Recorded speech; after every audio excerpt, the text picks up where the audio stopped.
உறவுகள் அனைவருக்கும் அன்பான வணக்கங்கள். வீட்டில் இருக்க தம்பிங்களையும் சரி, தம்பிக்கு வந்திருக்க மனைவியையும் சரி, அப்புறம் அப்பா இப்படி எப்படி பொறுப்பு இல்லாமல் அப்பா இருந்தாலும் சரி, குடும்பத்தை விட்டுறக்கூடாது அப்படிங்கிறதுக்காக ரொம்பவுமே பொறுப்பாக பார்த்துட்டு இருக்க சேரன், இத்தனை பேரை பார்த்துக்கிறவர் தன்னை நம்பி வர தன்னோட மனைவிக்காக எதுவும் யோசிக்க மாட்டாரா?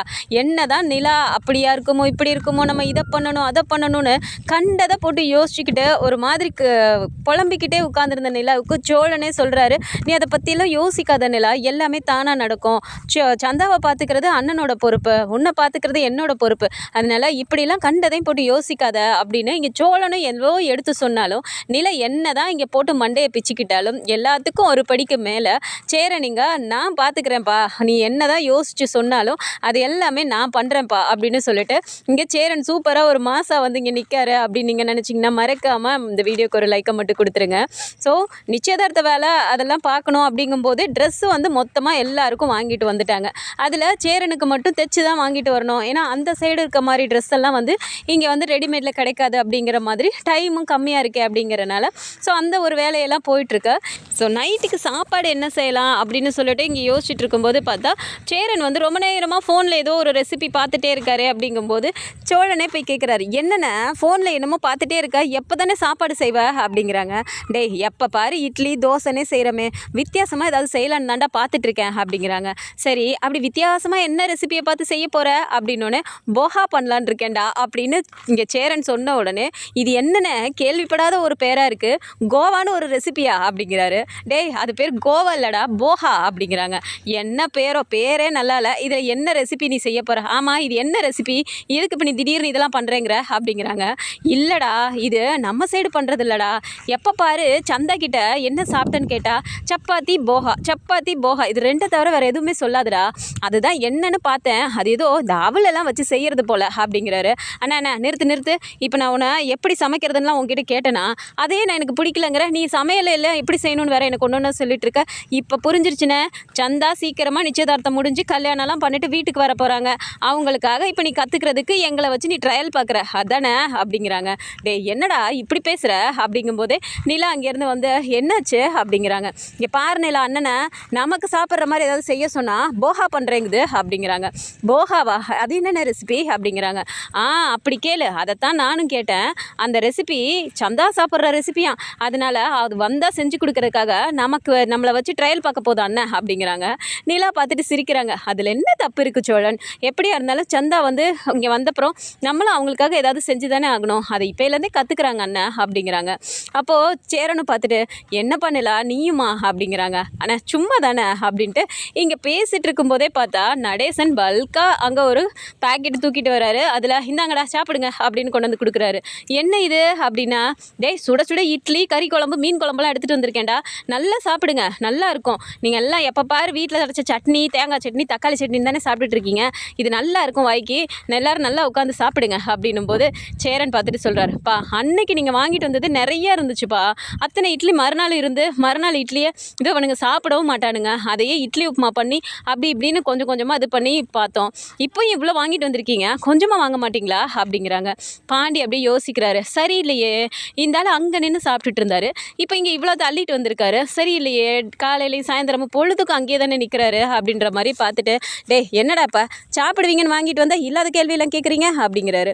சோழன் பார்த்துட்டு என்ன இப்போது திடீர்னு எங்கள் மேலே அக்கறை, இட்லி கறி குழம்பு மீன் குழம்பெல்லாம் அப்படிங்கிறாங்க. டேய் அக்கறை இருந்தால் தான் வாங்கிட்டு வரணுமா, சாப்பிட்டா சாப்பிடுங்க, சாப்பிடாட்டி நாய்க்கு போடுங்கடா அப்படிங்கிறாரு. நாங்கள் நாய்க்கு போடுறோம் இல்லாட்டி பேய்க்கு போடுறோம், அதை நாங்கள் பார்த்துக்குறோம், கொடுத்துட்டீங்களா போங்க அப்படிங்கிறாங்க. சரி இவரும் போய் வெளியில் உட்கார்றாரு. பாண்டிக்கு இந்த டவுட் இருந்துக்கிட்டே இருக்கு, வெளியில் போய் நிற்கிறாரு. அதை பார்த்துட்டு நடேசனை, என்ன காற்று இந்த பக்கம் வீசுது, வண்டி இந்த பக்கத்தில் வராதே என்ன விஷயம் அப்படிங்கிறாரு. ஆமாம் இந்த இட்லிக்கு பின்னாடி ஏதாவது கதை இருக்கா அப்படின்னோடனே, இட்லிக்கு பின்னாடி என்னடா கதை இருக்க போகுது, அரைச்ச மாவு ஊற வச்சு அரைக்கணும், இந்த மாதிரி வேலை தானடா இருக்க போகுது அப்படிங்கிறாங்க. இட்லி செய்கிற கதையை பற்றி நான் கேட்கல, இட்லி வாங்கிட்டு வந்தீங்களே அங்கே இருக்க கடையில் இருக்காங்களே ஒரு பொம்பளை, அவங்களுக்கும் உங்களுக்கு ஏதாவது கதை இருக்கான்னு கேட்டேன் அப்படிங்கிறாங்க. டேய் என்னடா உனக்கு பிரச்சனைப்பா, இட்லி சாப்பிடுவீங்கன்னு வாங்கிட்டு வந்து கொடுத்தா நீ என்ன தேவையில்லாமல் கேட்குற அப்படிங்கிறாங்க. நான் தான் பார்க்குறேனே எப்போ பார்த்தாலும் அங்கே தானே நிற்கிறீங்க, நான் பார்த்துட்டு தான் வந்து கேட்குறேன் அப்படின்னோடனே இங்கே நடேசனுக்கு அங்கே நிற்கிறதுக்கே முடியல. இப்போ என்னடா நாம் இட்லி வாங்கிட்டு வந்து கொடுத்தது தப்பா, சாப்பிட்டா சாப்பிடுங்க சாப்பிடாடி போங்க, சும்மா நொயின்னு கேள்வியை கேட்டுக்கிட்டு அப்படின்ட்டு அவர் பாட்டுக்கு கிளம்பி போயிடுறாரு. பாண்டிக்கு அங்கேயே டவுட் வருது, சரியில்லையே இவர் அப்படிங்கிற மாதிரி யோசிக்கிறாரு. நிலா பார்த்துட்டு, பாண்டி என்ன பண்ணுறீங்க, வாங்க சாப்பிடலாம் அப்படின்றாங்க. இதோ வந்துட்டேங்க அப்படின்னு வந்தோடனே சரிண்ணா இப்போ எடுத்து வச்சு சாப்பிட்றாங்க. சாப்பிட்டுக்கிட்டு முடிச்சதுக்கப்புறமா இப்போது எல்லாரும் அதெல்லாம் எடுத்து வச்சுட்டு போய் இப்போ எல்லாரும் அங்கங்கே உட்காந்துட்டு இருக்காங்க. நிலா ரூமுக்குள்ளே போயிடுறாங்க. சரி நிலா தான் ரூமுக்குள்ளே போயிட்டாங்களேன்னு சொல்லிட்டு எல்லாரும் உட்காந்து டிவி பார்த்துட்டு இருக்கும்போது சோழன் வந்துட்டு, ஏய் ரிமோட்டை குடுறா, எப்போ பாரு ரிமோட்டை நீயே வச்சுட்டு இருக்க அப்படிங்கிறாங்க. நான் இங்கே பாருண்ணே, இதெல்லாம் நல்லாவே இல்லை. நான் தானே வீட்டில் கடைசி பையன், நான் பார்க்குறது தான் எல்லாரும் பார்க்கணும். சும்மா ரிமோட்டை மாற்றி மாற்றி ஆளுக்கு ஒவ்வொன்று வைக்கிறீங்க, அது எனக்கு பிடிக்க மாட்டேங்குது. அதனால தான் நான் வைக்கிறதா எல்லாரும் பார்க்கணும் அப்படிங்கிறாங்க. அப்போ உடனே சோழன் பார்த்துட்டு, டேய் நல்லா இல்லாடாது, நீ கடைசி பையனாக போயிருக்கதும் போதும், ரொம்ப பண்ணுறடா அப்படிங்கிறாங்க. சரி நான் விடுனேன் அப்படின்ட்டு இங்கே கிண்டல் பண்ணிட்டு பார்த்துட்டு இருக்காங்க. ஸோ பார்த்துட்டு இருக்கும்போதே பார்த்தா இங்கே பல்ல வந்து திடீர்னு டிவி ஆஃப் பண்ண உடனே சோழனுக்கு ரொம்ப கோவம் வந்துடுது. இங்கே பாருடா பல்லவா, சுத்தமாக இது நல்லா இல்லை, உனக்கு பிடிச்சதை போடு, சரி அதையாவது பார்க்குறேன்னு சொல்லிட்டு உட்காந்துருந்தா இப்போ நீ எதுக்குடா டிவி ஆஃப் பண்ண அப்படிங்கிறாங்க. அண்ணா அங்கே கொஞ்சம் திரும்பி பாருண்ணே அப்படின்றாங்க.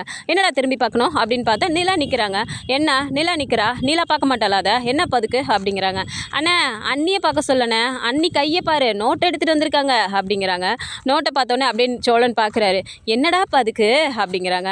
ஆமாம் அண்ணி நோட் எடுத்துகிட்டு வந்திருக்காங்கன்னா கணக்கு பார்க்க போகிறாங்கன்னு தானே அர்த்தம், அதனால தான் நான் டிவி ஆஃப் பண்ணேன் அப்படிங்கிறாங்க. நிலா பார்த்துட்டு சூப்பர்டா பல்லவா அப்படிங்கிறாங்க. தேங்க்ஸ் அண்ணி அப்படின்னோடனே சோழன் அப்படியே ஒரு மாதிரி பார்க்குறாரு. அப்போ உடனே நிலா உட்காந்துட்டு, சரி இப்போ எல்லோரும் ஃப்ரீ தானே, நிச்சயதார்த்தத்துக்கு என்ன செலவாகும், நம்ம என்னென்னலாம் வாங்கணும் அதெல்லாம் ஒரு லிஸ்ட் எடுத்துடலாமா, எவ்வளோ கணக்கு விளக்காகும், நம்மக்கிட்ட எவ்வளோ காசு இருக்குது அதெல்லாம் வச்சு ஒன்று பார்த்துடலாம் அப்படின்னு சொல்லிட்டு இப்போ எழுத ஆரம்பிக்கிறாங்க. நடேசன் வந்து உட்கார்றாரு. அப்போ தான் பார்த்துட்டு, என்ன கணக்கு பார்க்குறீங்களோ அப்படிங்கிறாங்க. ஆமாம் நிச்சயதார்த்த செலவுக்கு ஒரு 1,00,000 ரூபாய் தேவைப்படுது, கொடுக்குறீங்களா அப்படின்னு சோழன் கேட்குறாரு. அப்போ அப்படியே நடேசன் பார்க்கும்போது நிலா பார்த்துட்டு, சோழன் அமைதியாக இருங்களேன் அப்படிங்கிறாங்க. ஆமாம் அப்படியே கேட்டோன்னே மட்டும் அந்த ஆள் அப்படியே இந்தான்னு நீட்டிட போகிறாரு. நீ வேற ஏன் நிலா அப்படிங்கிறாங்க. அமைதியாக இருங்களேன் சோழன் அப்படிங்கிறாங்க. சரிண்ணா சோழனும் அமைதியாக இருக்கும்போது இப்போது அவங்க ஒவ்வொன்றும் இருக்கிற காசெல்லாம் வச்சு கணக்கு போட்டுட்டு, ஏன்னா நம்ம நிச்சயதார்த்தத்துக்கு என்னென்னலாம் வாங்கணும் அப்படிங்கிறாங்க. சோழன் இருந்துட்டு, என்ன நிலா நீ பேசுகிற, நிச்சயதார்த்தத்துக்குலாம் நமக்கு செலவே இல்லை நிலா, அதான் அவர் சொன்னார் எதோ வாங்கிட்டு போகணுன்னு, அந்த பழம் பூவு இது நம்ம வாங்கிட்டு போனால் பத்தாதா, இந்த செலவு அவங்க தானே பார்க்கணும், கல்யாணத்துக்கு தான் நமக்கு செலவு அப்படிங்கிறாரு. இல்லை சோழன், அவங்க என்ன சொன்னாங்க, பொண்ணுக்கு தேவையானதெல்லாம் நீங்கள் வாங்கிட்டு வரணும், மாப்பிள்ளைக்கு மோதிரம்லாம் நாங்கள் வாங்கிடுவோன்னு சொன்னாங்கல்ல, அப்போ சந்தாக்கு நம்ம தானே மோதிரம்லாம் வாங்கிட்டு போகணும், ட்ரெஸ் எல்லாம் எடுத்துகிட்டு போகணும்ல அப்படிங்கிறாங்க. ஆமாம்ல சொன்னாங்க அப்படிங்கிறாரு. அப்போ உடனே நிலா, எனக்கு ஒரு சின்ன ஐடியா இருக்குது, எல்லோரும் இதுக்கு ஓகேவான்னு பாருங்க அப்படிங்கிறாங்க. சொல்லுப்பா அப்படின்னு சேரணும் சொல்கிறாரு. இல்லைண்ணே நம்ம என்கேஜ்மெண்ட் ரிங்கு வாங்குகிறோம்ல, அந்த ரிங்லேயே நம்ம சின்னதாக டைமண்ட் வச்ச மாதிரி வாங்கினா என்ன அப்படிங்கிறாங்க. நடேசனுக்கு பக்குன்னு ஆகுது. ஏம்மா என்னம்மா எதை யோசிச்சு தான் பேசுகிறியா, வைர மோதிரம்லாம் வாங்கணுன்னா எவ்வளோ காசு ஆகும் தெரியுமா அப்படிங்கிறாங்க. அங்கிள் சின்னதாக ஸ்டோன் வச்சு வாங்கினாலாம் ரொம்பலாம் பெரிய செலவாகாது அங்கிள், அவங்களுக்கு மட்டும்தானே ரிங்கு வாங்க போகிறோம், அண்ணனுக்கு அவங்களே வாங்கிடுவாங்க, ஒரு 50,000 ரூபாய்க்குள்ளே தான் ஆகும், என்னென்ன நம்ம வாங்கிடலாமா, உங்களுக்கு ஓகேவா அப்படிங்கிறாங்க. ஒன்று சேரன் அப்படியே ஒரு மாதிரி பார்த்துட்டு, ஒரு நிமிஷம் இருப்பா வரேன் அப்படின்ட்டு நேராக உள்ளே போகிறாங்க. யாருக்குமே எதுவுமே புரியல, என்ன நம்ம பேசிகிட்டே இருக்கோம் அண்ணன் பாட்டுக்கு உள்ளே போகிறாரு அப்படிங்கிற மாதிரி. இங்கே நிலாவும் பார்க்குறாங்க.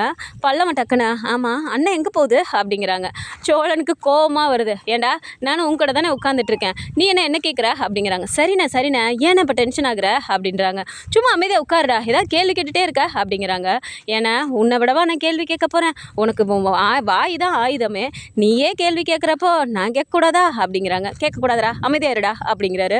சரிண்ணே நான் அமைதியாக இருக்கேன், நீ கொஞ்சம் டென்ஷன் ஆகாமல் அமைதியாக இரு, அண்ணி பேசிக்கிறாங்கல்ல நீ அமைதியாக இரு அப்படிங்கிறாங்க. வச்சுக்கிறேன்டா உன்னை, எதுக்கு எடுத்தாலும் அண்ணின்ட்டு என்ன அப்படியே நீ உட்கார வைக்கிறல்ல அப்படிங்கிறாங்க. அண்ணா சொல்லலைனாலும் அதுதானே உண்மை, அமைதியாக இருண்ணே அப்படிங்கன்னு. சரிண்ணா இங்கே சோழனும் அமைதியாக உட்காந்துட்டு இருக்காரு. நீலா இவங்க பேசிக்கிறத பார்த்து சிரிச்சுட்டு உட்காந்துருக்காங்க. உள்ளே போன சேரன் வந்து என்னடா இன்னும் காணுமே அப்படின்னு பார்க்குறாங்க. சேரன் அங்கேருந்து உள்ளேருந்து வரவர், இந்த பண்ணிலா அப்படின்னு கையில் கொடுக்குறாரு. ஸோ அவர் கொடுக்கும்போதே பார்த்தா ஒரு மஞ்சள் பையை கொடுக்குறாரு. பார்த்தா என்னென்ன இது அப்படிங்கிறாங்க. நீ வாங்கி பார்ப்பா அப்படிங்கிறாங்க. சரிண்ணா இப்போ ஓப்பன் பண்ணி பார்த்தா அது உள்ளார 1,00,000 ரூபாய் பணம் இருக்குது. பார்த்துட்டு நிலா, அண்ணா என்னென்ன ஏதுன்னு இந்த பணம் அப்படிங்கிறாங்க. என்னப்பா திடீர்னு அங்கேருந்து சொல்லிவிட்டு இந்த மாதிரி 2-3 நாளில் நிச்சயதார்த்தம்னு நமக்கு தெரியுது, நீங்கள் திடீர்னு காசுக்கு என்ன பண்ணுவீங்க, அதனால தான் நானே ரெடி பண்ணிட்டு வந்துட்டேன், இந்தப்பா இதை செலவுக்கு வச்சுக்கோ அப்படிங்கிறாங்க. சோழன் அப்படியே பார்த்துட்டு, என்னென்ன உன் கல்யாணத்துக்கு நாங்களாம் செலவு பண்ண மாட்டோம்னு நினச்சிட்டியா அப்படின்றாங்க. பாண்டியும் டக்குன்னு இருந்துட்டு, என்னென்ன நாங்களாம் பண்ண மாட்டோமா அப்படிங்கிறாங்க. டேய் எத்தனை வாட்டிடா நீங்கள் பண்ணுவீங்க, போன வாட்டி நம்ம அது பண்ணதுக்கே அதோ சோளம் போய் கடை வாங்கிட்டு வந்தான், நீ இருந்த காசெல்லாம் செலவு பண்ண, ஆனால் ஒன்றுத்துக்கும் ஆகாமல் போயிடுச்சு இல்லை, எத்தனை வாட்டிடாண்டா நீங்களும் செலவு பண்ணிகிட்டே இருப்பீங்க, அதனால தான் இந்த வாட்டி நானே செலவு பண்ணலான்னு மொத்தமாக வாங்கிட்டு வந்துட்டேன், இது பத்தலைன்னா சொல்லுப்பா வேறனா அரேஞ்ச் பண்ணிக்கலாம் அப்படிங்கிறாங்க. இல்லைண்ணே பார்த்துக்கலாம், ஆனால் உங்களுக்கு மோதிரம் வாங்குறது ஓகே தானே அப்படிங்கிறாங்க. இங்கே பார் பண்ணிலா, உனக்கு மனசுக்கு என்ன பண்ணணும்னு தோணுதோ நீ தாராளமாக பண்ணு, ஆனால் பத்தாததுக்கு எவ்வளோ பணம் ஆகும்னு மட்டும் சொல்லு, நான் உனக்கு ரெடி பண்ணி கொடுத்துட்றேன்ப்பா அப்படிங்கிறாங்க. ஸோ பாண்டி டக்குன்னு எழுந்து ஒரு நிமிஷம் இந்தாங்க அப்படின்ட்டு அவரும் பாக்கெட்டில் இருந்துட்டு ஒரு 25,000 ரூபாய் எடுத்து கொடுக்குறாரு. இப்போ நிலா பார்த்துட்டு, என்ன பாண்டி நீங்களும் கடன் வாங்குனீங்களா அப்படின்றாங்க. இல்லைங்க, இந்த மாதம் வர வேண்டிய பணம் தான், எனக்கு செலவுக்கு எப்போ எடுத்துகிட்டு நான் உங்களுக்கு கொடுப்பேன், அதை நான் பார்த்துக்கிறேங்க, நாம் இந்த ஃபங்க்ஷன்லாம் முடிஞ்சோடனே கூட நான் ஏதாவது அரேஞ்ச் பண்ணிப்பேன், இதை நீங்கள் செலவுக்கு வச்சுக்கோங்க அப்படின்ட்டு அவரும் 25,000 கொடுத்துட்றாரு. இப்போ சோழன் பார்க்குறாரு, பார்த்துட்டு என்ன நிலா நம்ம சைடில் நம்ம ஏதாவது செலவு பண்ணோம்ல அப்படிங்கிறாங்க. அதுக்கு என்ன சோழன், நம்ம தானே வாங்க போகிறோம், நம்ம பார்த்துக்கலாம் அப்படிங்கிறாங்க. இப்போது பல்லவனுக்கு ஒரு மாதிரி ஆகுது. ஏன்னா இப்போது 25,000 ரூபாய் பணம் கொடுத்துட்ட, எனக்கு வண்டி வேறு வாங்கி கொடுத்துருக்க, ஏதுன்னு உனக்கு அவ்வளோ காசு அப்படிங்கிறாங்க. டேய் பல்லவா, நீ ஏன்டா இவ்வளோலாம் யோசிக்கிற, வண்டி நான் உனக்கு வாங்கி கொடுத்தேன் தான், இல்லைன்னு சொல்லலை, ஆனால் முழுசாக ரெடி கேஷ்லாம் கொடுக்கலடா, அப்பப்போ கொஞ்சம் கொஞ்சமாக கொடுக்குறேன்னு சொல்லிட்டு தான் வாங்கியிருக்கேன், நீ அதை பற்றியெல்லாம் ஒன்றும் கவலைப்படாத, ரொம்ப பெரிய மனுஷன் மாதிரி படிக்கிற வேலையை மட்டும் பாரு சரியா அப்படிங்கிறாங்க. ஏன்னா உன் கல்யாணத்துக்கு நான் தான் எதுவுமே பண்ணலைல்ல அப்படிங்கிறாங்க. டேய் பல்லவா, ஏன்டா நீ இப்படிலாம் பேசுகிற, பார்த்துக்கலாம்டா, நீ சின்ன பையன் தானே, நீ படித்து பெரிய ஆளாகி நல்ல வேலைக்கு போவல, அப்போ நீ அண்ணனுக்கு பண்ணு சரியா அப்படின்ட்டு இங்கே சேரணும் சொல்கிறாரு. கண்டிப்பாக பண்ணுவேனே, நான் பண்ணாமல் நான் உன் குழந்தை பிறக்கிறப்பெல்லாம் நான் கண்டிப்பாக வேலைக்கு போயிடுவேனே, நீ வேணால் பார்த்துட்டே இரு, ஃபஸ்ட் அட்டம்ப்ட்லேயே நான் எப்படியாவது கிளிக் ஆகி வேலைக்கு போயிடுவேன், வேலைக்கு போயிட்டேன்னா உன் குழந்தை பிறக்கும் போதெல்லாம் நான் கண்டிப்பாக உன் குழந்தைக்கு நான் தானே ஃபஸ்ட்டு செய்வேன் அப்படிங்கிறாங்க. சரிடா அப்படின்ட்டு இங்கே சேரணும் சிரிச்சிட்டு இருக்காரு. சோழன் அப்படியே பார்க்குறாரு. யோ நடேசா, நாங்கள்லாம் ஆளாளுக்கு பங்குக்கு ஒன்று கொடுத்துட்டோம், சார் என்ன பண்ண போகிறீங்க அப்படிங்கிறாரு. டேய் என்னடா என்னை பார்த்தா உனக்கு கிண்டலாக இருக்கா, என் பையனுக்கு பண்ணுறதுக்கு நான் பண்ணாமல் இருப்பேனா, நான் தான் ஏற்கனவே கொடியெல்லாம் கொடுத்தேனே அப்படிங்கிறாரு. கொடி கொடுத்தீங்களா, எங்கே கொடுத்தீங்க, அதுதான் திரும்ப கொண்டு போய் அடகு வச்சுருக்கீங்களே, இப்போ வண்டி வாங்கணும்னு சொல்லிட்டு கொண்டு போய் அடகு வச்சுருக்கீங்கல்ல, இப்போது கல்யாணம் ரெடியாக போகுது, இப்போது தாலி கொடி வேணாமா, என்ன பண்ண போகிறீங்க அப்படிங்கிறாங்க.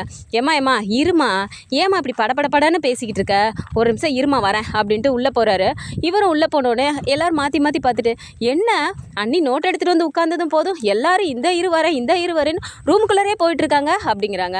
இப்போ நடேசன் உள்ளே போனவர் அங்கேருந்து எடுத்துகிட்டு வந்துட்டு இந்தம்மா அப்படின்னு கொண்டு வந்து கொடுக்குறாரு. பார்த்தா அதில் தாலி கொடி இருக்குது. என்ன அங்கிள் திருப்பிட்டீங்களா அப்படிங்கிறாங்க. பின்ன என் பையனுக்கு கல்யாணம்னு ரெடியாக போகுது, அப்புறம் நான் அவனுக்கு செய்ய வேணாமா, அதனால தான் நான் திருப்பிட்டு வந்துட்டேன் அப்படிங்கிறாங்க. நீங்கள் என்ன பண்ணுறீங்க ஏது பண்ணுறீங்கன்னு புரியவே மாட்டேங்குது அங்கிள், அன்னைக்கு வீட்டு வாசலில் வந்து பணம் கேட்டு அவ்வளோ பேர் மிரட்டிட்டு இருந்தாங்க, அப்போல்லாம் காசு இல்லைன்ட்டிங்க, டிவி வைக்க வாங்குறதுக்காக வச்சுருந்த காசை நாங்கள் கொடுத்தோம், அப்போல்லாம் அமைதியாக இருந்தீங்க, இப்போ கல்யாணம் ரெடி ஆகுதுன்னொடனே உடனே திருப்பிட்டு வந்துட்டீங்க, ஏது அவ்வளோ காசு அப்படின்ட்டு இங்கே நிலா கேட்குறாங்க. நடேசன் பார்த்துட்டு, ஐயய்ய ஏம்மா நீ என்னம்மா சும்மா ஏதாவது கேள்வி கேட்டுக்கிட்டே இருப்பியா, உனக்கு என்ன இப்போ தேவை, உனக்கு தேவையானதை நான் கொடுத்துட்டேன்ல, அவ்வளோதான் விடு, சும்மா என்னை கேள்வியாக கேட்டு சாவடிச்சிக்கிட்டு இருக்காத, நான் கொடுக்க வேண்டியதை கொடுத்துட்டேன் அவ்வளோதான், இனிமேல் யார் என்னை கேள்வி கேட்கக்கூடாது. ஆமாம் ட்ரெஸ் வாங்கினேன் நீங்களே, எனக்கு வாங்கினீங்களா அப்படிங்கிறாரு.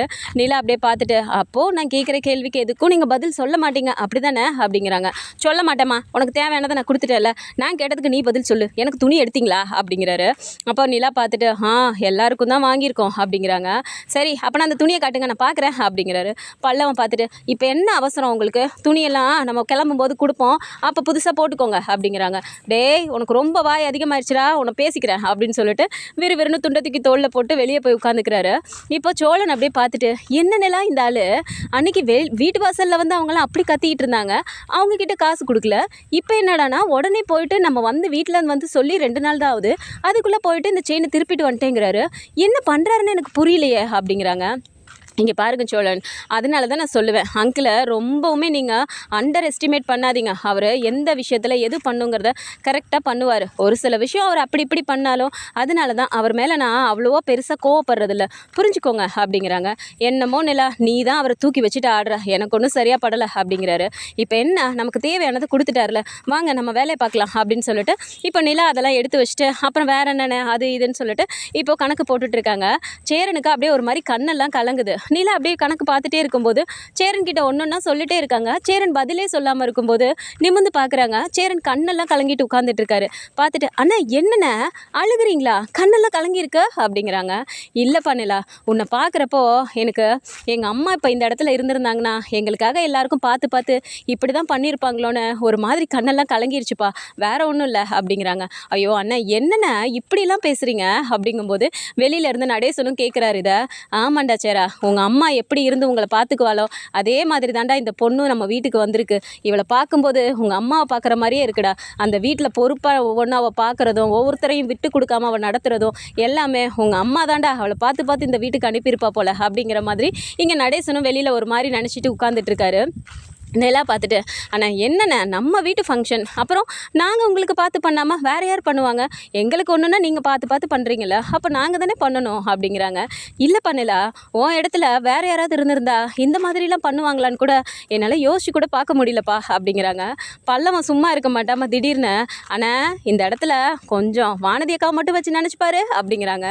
பாண்டி அப்படியே திரும்பி பார்த்துட்டு, டேய் ஏண்டா இப்போ ஏண்டா அவளை இழுக்கிற அப்படிங்கிறாங்க. இல்லைண்ணா, இப்போ மட்டும் வானதி அக்காவை இருந்திருந்தாங்கன்னு வச்சுக்கோயேன், இப்போது சோழனை மட்டும் அந்த இடத்துல இருந்துச்சுன்னு வச்சுக்கோ, இப்போ அண்ணி வந்துட்டு நம்ம செய்யணும்னு சொல்கிறாங்கல்ல, அந்த மாதிரி வானதி அக்காவை இருந்துருந்துச்சு அவ்வளோதான்.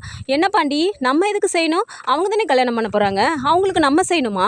ஏன் அவங்களுக்குலாம் காசு இல்லையா? இவங்க பண்ண மாட்டாங்களா, அவங்க பண்ண மாட்டாங்களான்னு இந்நேரம் ஒரு பஞ்சாயத்தை இழுத்துருப்பாங்க தானே வானதி அக்கா அப்படிங்கிறாங்க. எல்லாருமே இப்போ சிரிக்க ஆரம்பித்தோடனே சோழனுக்கு பயங்கர சிரிப்பு தாங்க முடியல. பல்லவனை பார்த்துட்டு, டே பல்லவா, நீ தாண்டா கரெக்டாக வானதியை புரிஞ்சு வச்சுருக்க அப்படின்னு சொல்லிட்டு இங்கே பல்லவனை பார்த்து சிரிக்கும்போது பாண்டிக்கு அப்படியே ஒரு மாதிரி கோவம் வந்தாலும் அவருமே சிரிச்சிடுறாரு. அவன் உண்மையை தானே சொல்கிறான் அப்படிங்கிற மாதிரி பாண்டிக்குமே சிரிப்பு வந்துடுது. ஸோ எல்லோரும் உட்காந்து சிரிச்சிட்டு இருக்காங்க. ஸோ இந்த வாட்டி இப்போது நிச்சயதார்த்தம் கல்யாணம்னு ஒன்று ஆகும்போது தம்பிங்க திரும்பவும் கடன் படக்கூடாது, நம்ம செலவை நம்மளே பார்த்துக்கணும் அப்படிங்கிற மாதிரி சேரன் ஒவ்வொரு விஷயத்தையும் பார்த்து பார்த்து பண்ணுறாரு. ஸோ நிலா வந்துட்டு கண்டதையும் போட்டு யோசிச்சுட்டு இருக்காம எல்லாத்துக்கும் சேரனும் பொறுப்பாக இருந்து பார்த்துக்கிறாரு அப்படிங்கிற ஒரு நம்பிக்கையும் இப்போ அவங்களுக்கு வரப்போகுது. ஸோ இந்த மாதிரியான கதைக்களம் வந்தால் நல்லா இருக்கும்னு நினச்சிங்கன்னா மறக்காமல் நம்மளோட சேனலை சப்ஸ்கிரைப் பண்ணிக்கோங்க. அண்ட் வீடியோ பிடிச்சிருக்கு அப்படின்னா சின்னதாக லைக்கை மட்டும் கொடுத்துருங்க. தேங்க்ஸ் ஃபார் வாட்சிங்.